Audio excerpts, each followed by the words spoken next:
श्री कृष्ण गोविंद हरे मुरारे हे नाथ नारायण वासुदेव। श्री कृष्ण गोविंद हरे मुरारे हे नाथ नारायण वासुदेव। ओम नमो भगवते वासुदेवाय नमः।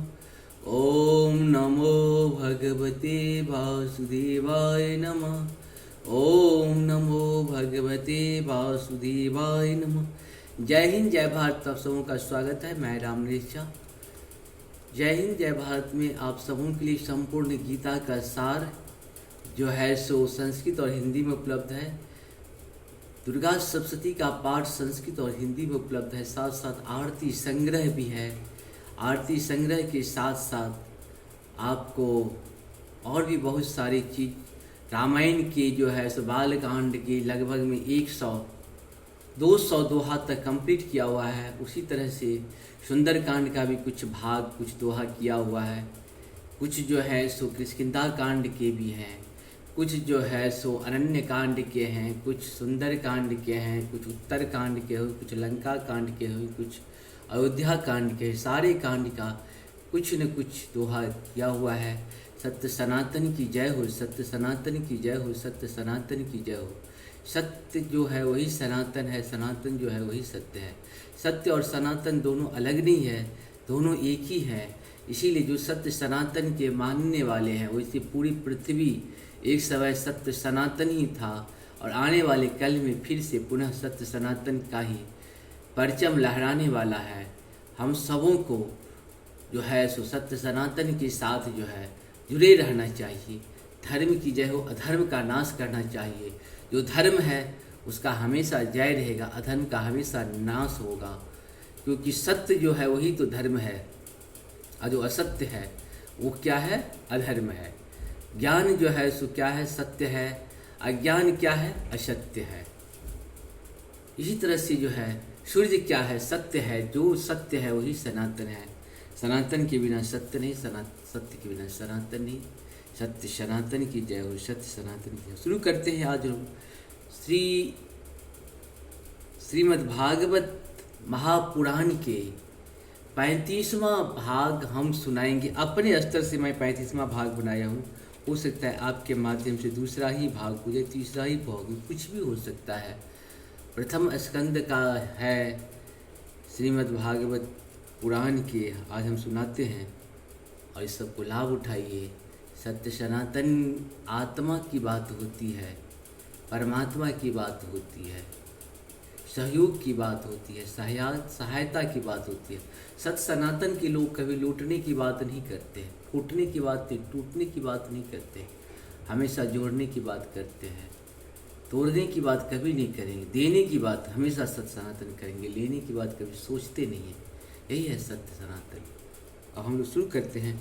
सूत जी कहते हैं, जब राजा ने बड़ी ही मधुर वाणी से इस प्रकार संभाषण एवं प्रश्न किए, तब समस्त धर्मों के मर्मज्ञ व्यास नंदन भगवान सुखदेव जी उनका उत्तर देने लगे इस प्रकार से। ओम नमो भगवते वासुदेवाय नमः। श्रीमद् भागवत महापुराण द्वितीय स्कंद पहला अध्याय ध्यान विधि और भगवान की विराट स्वरूप का वर्णन। सुखदेव जी ने कहा, परीक्षित तुम्हारा लोक हित के लिए किया हुआ यह प्रश्न बहुत ही उत्तम है। मनुष्यों के लिए जितना भी बातें सुनने, स्मरण करने या कीर्तन करने की है, उन सब में यह श्रेष्ठ है। आत्मज्ञानी महापुरुष ऐसे प्रश्नों का बड़ा आदर करते हैं। राजेंद्र, जो गृहस्थ घर के काम धंधों में उलझे हुए हैं, उनका स्वरूप को नहीं जानते, उनके लिए हजारों बातें कहने सुनने एवं सोचने करने की रहती है।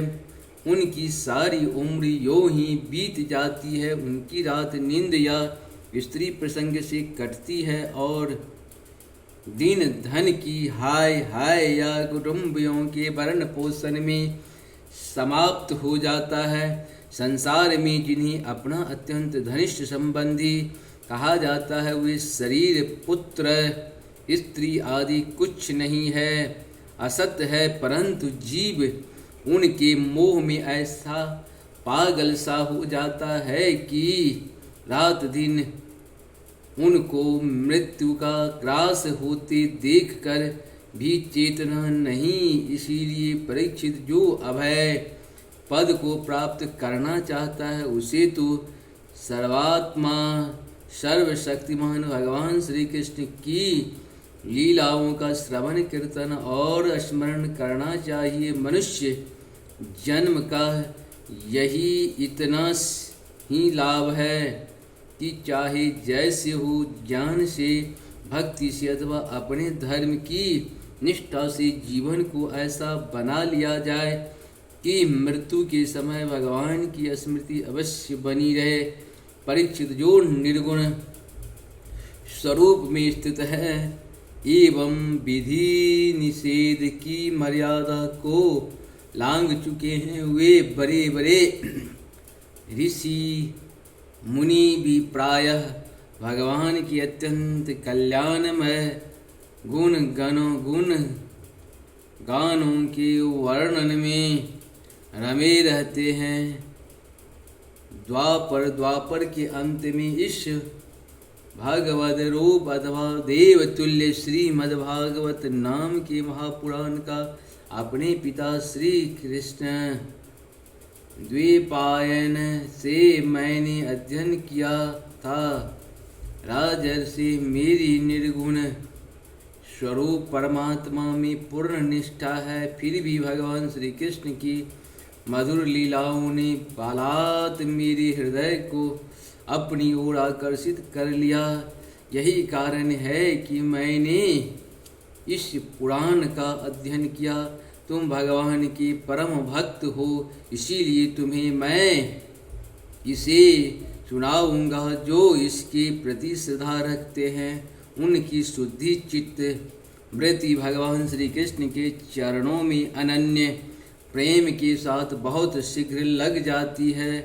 जो लोग लोक या परलोक की किसी भी वस्तु की इच्छा रखते हैं या इसके विपरीत संसार में दुख का अनुभव करके जो उससे विरक्त हो जाते हैं और निर्भय मोक्ष पद को प्राप्त करना चाहते हैं, उन साधकों के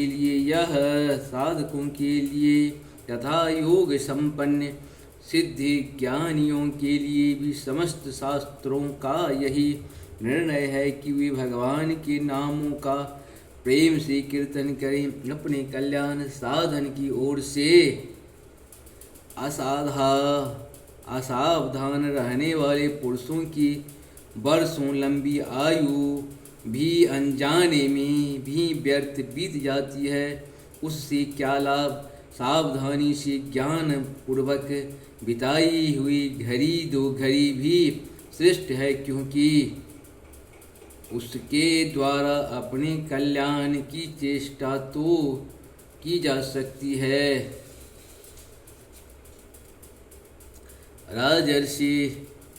राजर्षि खंडवांग अपनी आयु की समाप्ति का समय जानकर 2 घड़ी में ही सब कुछ त्याग कर भगवान के अभय पद को प्राप्त हो गए। परीक्षित, अभी तो तुम्हारे जीवन की अवधि 7 दिनों की है। इस बीच में ही तुम अपने परम कल्याण के लिए जो कुछ करना चाहते हो सब कर लो। मृत्यु का समय आने पर मनुष्य घबराए नहीं। उसे चाहिए कि वह वैराग्य के शस्त्र से शरीर और उससे संबंध रखने वाले के प्रति ममता को काट डाले। धैर्य के साथ घर से निकलकर पवित्र तीर्थ के जल में स्नान करे और पवित्र तथा एकांत स्थान में विधि पूर्वक आसन लगाकर बैठ जाए। तत्पश्चात परम पवित्र ओम इन तीनों मात्राओं से युक्त प्रणव का मन ही मन जप करें। प्राण वायु को वश में करके मन का दमन करें और एक क्षण के लिए भी प्रणव को न भूलें, प्रणव को न भूलें। बुद्धि की सहायता से मन के द्वारा इंद्रियों को उनके विषयों से हटा लें और कर्म की वासनाओं से चंचल हुए मन को विचार के द्वारा रोककर भगवान के मंगलमय रूप में लगाएं। स्थिर चित्त से भगवान के श्री विग्रह में से किसी एक अंग का ध्यान करें। इस प्रकार एक एक अंग का ध्यान करते करते विषय वासना से रहित मन को पूर्ण रूप से भगवान में ऐसा तल्लीन कर दें कि फिर और किसी विषय का चिंतन ही न हो। वही भगवान विष्णु का परम पद हैं, जिसे प्राप्त करके मन भगवत प्रेम रूप आनंद से भर जाता है। यदि भगवान का ध्यान करते समय मन रजोगुण से विक्षिप्त या तमोगुण से मूढ़ हो जाए तो घबराए नहीं। धैर्य के साथ योग धारणा के द्वारा उसे बस में करना चाहिए, क्योंकि धारणा उक्त दोनों गुणों के दोषों को मिटा देती है।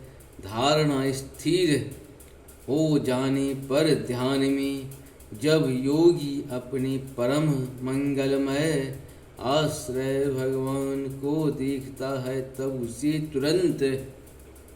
तुरंत ही भक्ति योग की प्राप्ति हो जाती है। परीक्षित ने पूछा, ब्राह्मण, धारणा किस साधन से, किस वस्तु से, किस प्रकार की जाती है और उसका क्या स्वरूप माना गया है, जो शीघ्र ही मनुष्य के मन को मैल मिटा देता है? श्री सुखदेव जी ने कहा, परीक्षित, आसन, श्वास, आसक्ति और इंद्रियों पर विजय प्राप्त करके फिर बुद्धि के द्वारा मन को भगवान के स्थूल रूप में लगाना चाहिए। यह कार्य रूप संपूर्ण विश्व जो कुछ कभी था, है या होगा, सबका सब जिसमें दिख पड़ता है, वही भगवान का स्थूल से स्थूल विराट शरीर हैं। जल, अग्नि, वायु, आकाश, अहंकार, महत्व और प्रकृति, इन 7 अवतारों से घिरे हुए इस ब्रह्मांड शरीर में जो विराट पुरुष भगवान हैं, वे ही धारणा के आश्रय हैं। उन्हीं की धारणा की जाती है। तत्वज्ञ पुरुष उनका इस प्रकार वर्णन करता है। पाताल विराट पुरुष के तलवे हैं, तलवे हैं, गुफे तलवे हैं, उनकी एरियां और पंखे रसातल है, दोनों गुल्फ एरी के ऊपर ही गांठ महातल है, उनके पैर के पिंडे तलातल है। विश्व मूर्ति भगवान के दोनों घुटने सूतल हैं, जांघे वितल और अतल हैं, पैर भूतल हैं। और परीक्षित, उनके नाभिरूप सरोवर को ही आकाश कहते हैं। आदि पुरुष परमात्मा की छाती को स्वर्गलोक, गले को महलोक,